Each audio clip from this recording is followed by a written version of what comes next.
Hello and welcome दोस्तों, मैं हूं हितेश और आप सबको राम राम। स्वागत है आपका हमारे यूट्यूब चैनल एचबीआर वर्ल्ड में। श्रेयस तळपदे और विजय राज स्टारर करो और भरो, मतलब करतम भुक्तम, और प्रभास स्टारर बाहुबली का एनिमेटेड वर्जन यानी कि Baahubali the Crown of Blood के दो पार्ट, इन दोनों का रिव्यू करेंगे आज हम और जानेंगे कौन है पास और कौन है नापास। इससे पहले दोस्तों, अगर से आपने हमारे इस छोटे से चैनल को सब्सक्राइब नहीं किया है तो सब्सक्राइब कर लीजिए, क्योंकि ऐसे नए नए वीडियो टॉपिक्स के साथ साथ बॉलीवुड से जुड़ी हर एक जानकारी हम आपके लिए लाते रहते, उसका नोटिफिकेशन आपको अपने मोबाइल पे मिल जाना चाहिए। तो शुरू करते हैं आज का टॉपिक। बात कर लेते हैं करतम भुक्तम की, जिसका मेकर्स की तरफ से कोई प्रमोशन नहीं किया गया, बाजा भी नहीं बजाया गया। कोई बात नहीं भाई, अगर आपके कहानी में मसाला सही होगा तो दाल अच्छी बनेगी भी और लोग चाट चाट कर खाएंगे भी, उंगली बुलाने की जरूरत ही नहीं। करतम भुक्तम का कॉन्सेप्ट जो है वो कर्मा बेसिस पे काम करता है। वैसे फिल्म के नाम से आपको पता चल ही गया होगा, फिल्म की कहानी है देव की यानी श्रेयस तळपदे की, जो न्यूजीलैंड में रहता है और अपनी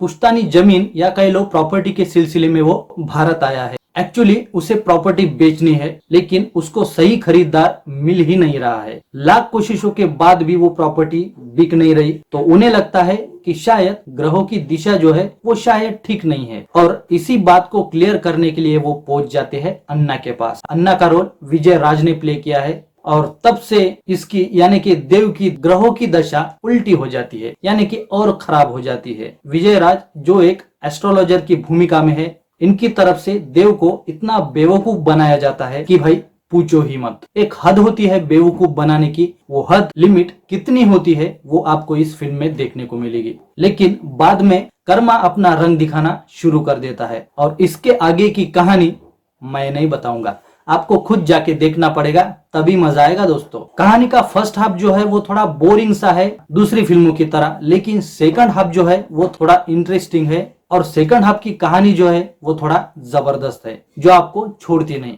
बल्कि ये कहानी यानी कि सेकंड हाफ में ये कहानी आपके दिमाग पे हावी होने की कोशिश भी करती है। जहां मसाला कॉन्सेप्ट है यानी कि दूसरी मूवी का जो है वो कुछ ना कुछ सीन इसमें कॉपी किया है, तो जाहिर सी बात है कि कोई दूसरी मूवी आपको शायद वहां पे याद आ भी सकती है। फाइनली ये जो मूवी है दोस्तों वो अच्छी बनी है। लो बजट मूवी रहने के बाद भी इसके कॉन्सेप्ट में जबरदस्त दम है, जिसे दोस्तों बेशक थिएटर में देखा जा सकता है विथ फैमिली। दूसरी मूवी है यानी कि सीरीज है Baahubali the Crown of Blood, जिसे बाहुबली के आगे की कहानी मानी जा रही है। बाहुबली के दो पार्ट डिज्नी प्लस हॉटस्टार पे स्ट्रीम हुए हैं, जिसमें कटप्पा का दुश्मनी वाला अवतार भी दिखाया गया है। उसके साथ साथ कालदूत उर्फ रक्तदेव, ये जो कैरेक्टर है दोस्तों वो बाहुबली सीरीज का नया कैरेक्टर है, उसको भी दिखाया गया है, जो माहिष्मती का सबसे बड़ा दुश्मन भी है। वो जो पिछली बार बताया था थाक तुक थाक वाला, वो नहीं, ये हिंदी बोल लेता है, ठीक ठाक बोल लेता है। और कटप्पा को देश निकाला मिलने के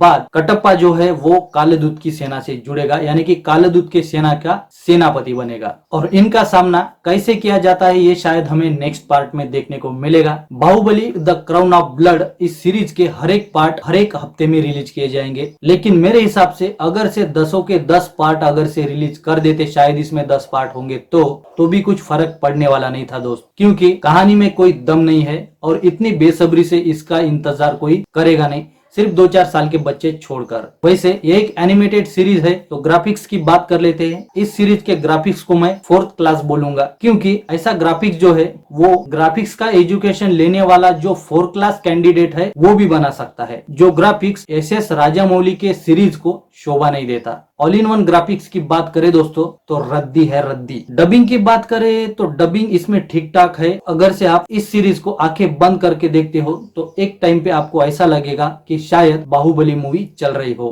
क्योंकि बाहुबली में जिन जिन एक्टर्स ने आवाज दी है वही एक्टर्स ने इसमें आवाज दी है। स्पेशली बाहुबली को मराठमोहा एक्टर शरद केळकर ने आवाज दी है। देखते हैं बाकी के जो एपिसोड है वो क्या गुल खिलाते हैं। वैसे मन में एक बात आ रही है, पूछू कि नहीं पूछू, चलो पूछ ही लेता हूँ। मेरे मन को भाया मैं कुत्ता काट के खाया, ये कौन सी मूवी का डायलॉग है और इसका कैरेक्टर कौन है? कमेंट करके जरूर बताना दोस्तों। तो मिलते हैं हमारे नेक्स्ट वीडियो में कुछ इंटरेस्टिंग टॉपिक के साथ, और सिर्फ इंटरेस्टिंग टॉपिक के साथ। तब तक के लिए रखिए अपना और अपनों का ख्याल, क्योंकि बाकी सब सपने होते हैं, अपने ही अपने होते हैं। जय हिंद दोस्तों।